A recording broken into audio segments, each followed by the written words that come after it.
I'll handle this one. And the bass is all like, wow, wow. Fuck, god damn it. No! The balls rolling, you know? That's what we do. We're Diabolic Oath, and we're from Portland, Oregon.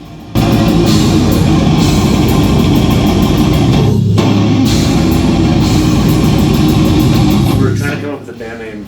We wanted something simple, something easy, something recognizable. Nothing too artsy or introspective or anything, just something that we could make a good logo out of, and something that kind of, a couple words that would describe kind of what we're going for with the style of music. Something evil. And something evil, obviously. Something metal. Something metal. Something blunt. Something up front.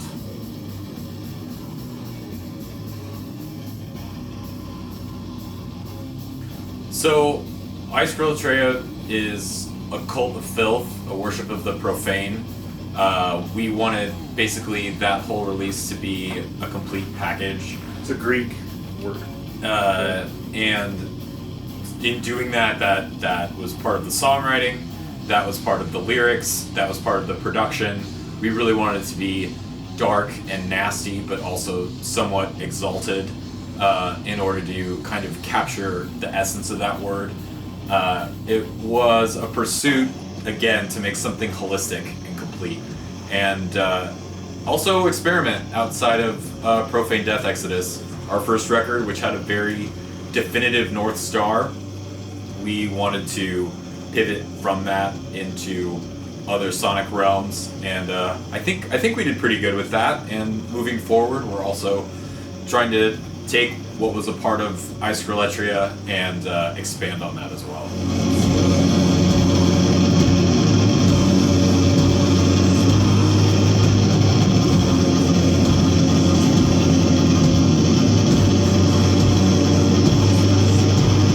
Themes within Icerolatria are similar to that as to which it means. So we have a lot of themes of darkness, we have a lot of crude themes of like gross, sloppy, fecally subjects. It's just an endeavor to celebrate and worship gross shit. The obscene. And the obscene. Yeah.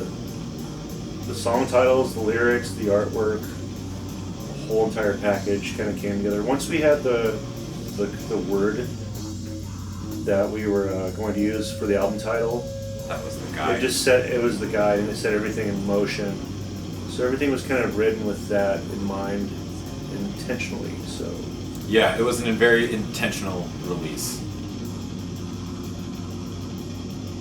We're really interested in woodcut art, older sort of alchemical art, things like the Ripley scroll, paintings from what you would call like the old masters, Renaissance or Tenebrism.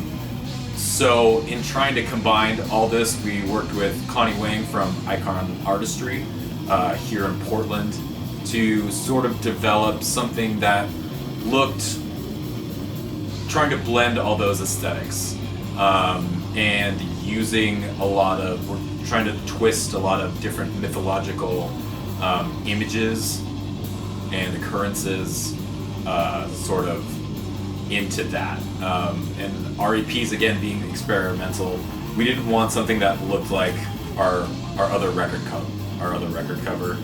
We were going for something a little bit more stripped, a little bit more evil. Crude is a good. A little bit cruder, a little less nice. And I think we kind of, again, like with that release, I think we kind of got there with that.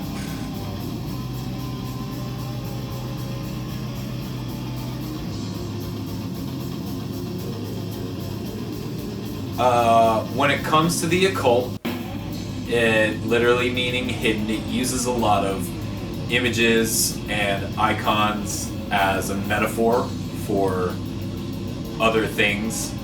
I think as part of practicing art, you're always kind of pulling from that philosophy or that usage of visual. So sonically, being attracted to that, we kind of try to do the same thing. I think also if you're just into metal, there's a lot of occult in there, and being inherently interested in an art form will kind of keep you exploring things tangential or relevant to it. I mean, so eventually I think through all of our own individual paths and our varying spectrums of spirituality, there's something that resonates with the occult and the way that things go on throughout your daily casual life and your practice in art.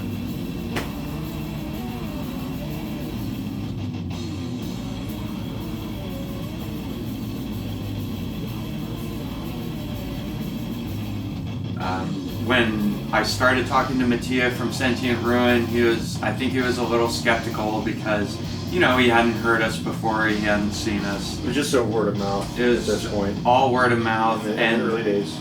So, it was kind of one of those things like, hey, just hang on, we're going to get there. And when I finally sent him the final mixes for Profane Death Exodus, he was like, oh, okay, you guys are legit. Everything's been going great. And, we were able to put out the split with Aberration earlier this year, and we're looking forward to putting out Oracular Hexations on Sentient Ruin this coming April.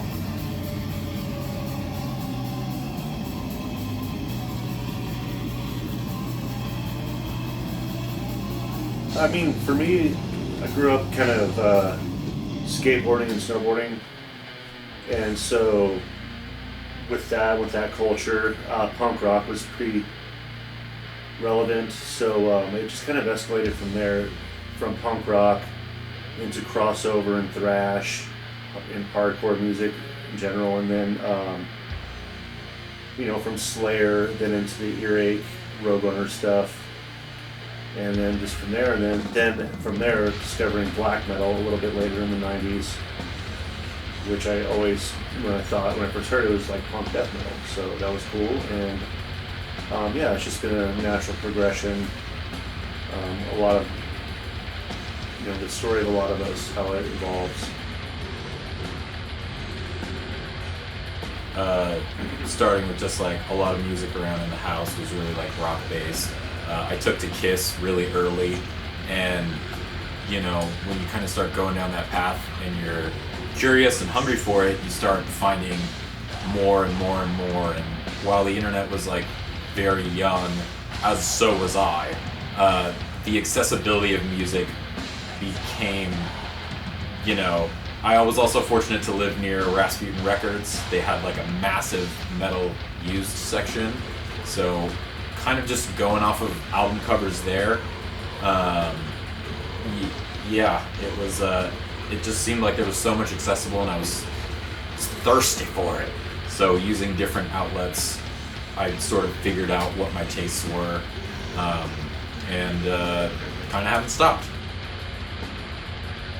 I grew up in a very synthetic area outside of Philadelphia called King of Prussia.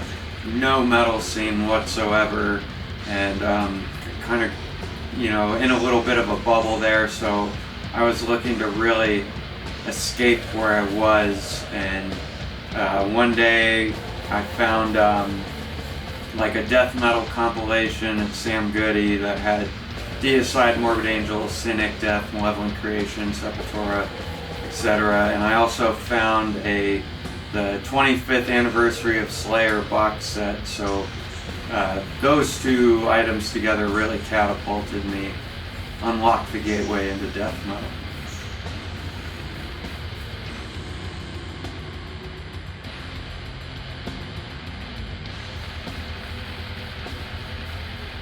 If we could change something about the music industry, nothing. Ideally, it would be dope if there was more money, but with more money comes more problems. I think because it's so gritty, at least for the underground, the sacrifices and the work you have to pay, you have to make, show in the work that you're putting forward for others to listen to. And that's, I can only speak for the underground. I can't talk about other genres because I don't know. I don't operate within those confines. I also like as a consumer that you can get so much good shit. The accessibility of having tools like Bandcamp or even SoundCloud really makes it, being an artist, you can have people listen to your music and have people hear it. And that's always nice because there's so much that someone could spend their time on, especially musically. Knowing that we're just like a drop in an ocean of other underground metal bands. If someone wants to spend time listening to our record, that's really fucking flattering because there's so much other ways they could spend their time.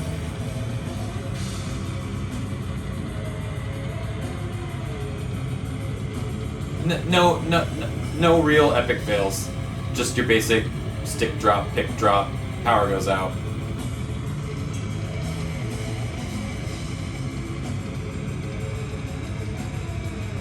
Ideally, it moves forward and, expands and doesn't remain derivative or, just completely stale. I think there's a lot of bands out there trying to expand on a lot of different sounds.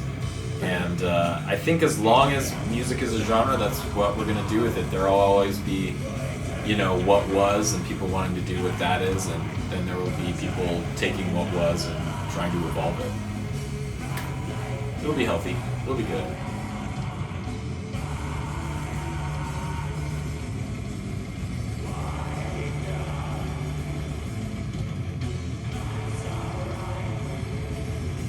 It's really healthy. There's a lot of diverse bands in the metal cauldron. You got your corpse paint bands with your pestes and your dark crucibles and your alum occultas, and you got your death metals, what with your septics, your septic fleshes and your torture racks. And you got your grind bands with Septic flesh isn't from here. what is that? Septic death. Septic death is, and then you got your grind bands, with your Like Terrorizer.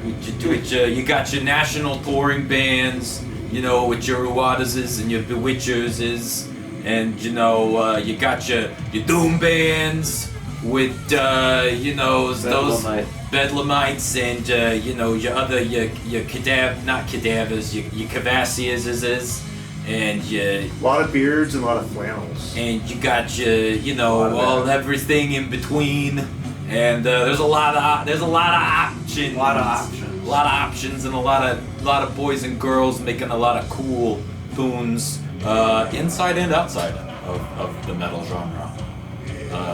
Post-punk is also a thing here. Industrial. I haven't heard much. Pre-punk. Lizard Skin? Well, they're kind of like goth rock. What the fuck ever. It's good. It's going well. Yeah, Portland's okay. It's okay.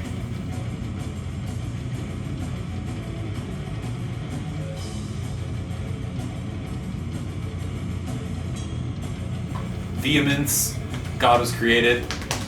It's a holistic piece. It's really well composed. It's really well produced. Everything on there, I think, is really well executed. The story is really dark. I think it's overlooked, but I know it's not one of your, classic picks, but it's very good. But I also am really attracted to melodic stuff, so it also found me at a really early good time. But fuck, I love that record. For me, I'd say Leveling Creations, The Ten Commandments. It's just so aggressive, so extreme. Composition is insane. The riffs are insane. It's just The drumming is really good on that. the drumming is awesome. Whatever happened to that guy? Oh yeah, I would say Onward to Golgotha, Incantation, because when that thing came out, that was kind of like set like a new precedence for dark heavy death metal. Before that, I mean, obviously Deicide, Immolation, and then I guess, Blessed Are the Six started to get kind of heavy, down-tuned around that time. But when that Onward to Go Gothic came out, that was a pretty bold album for its time, and it stood the test of time actually, and influenced so many people. And I think that's where it started for really dark death metal.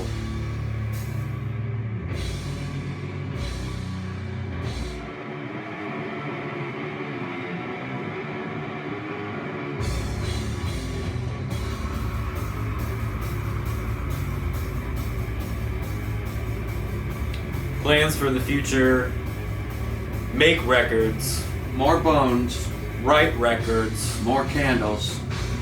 maybe tours, baby tours, lady tours, West Coast, East Coast, Midwest, West Mid, Canada, South America, Europe, Japan, Bring us over. Asia, Australia. Yeah, hit us up. We're on the inner zones. We're so- open for it, and we'd love to see you all. It would be so nice to breathe the same air. That's sort of the plan. Sort of what we do. Write cooler songs than before.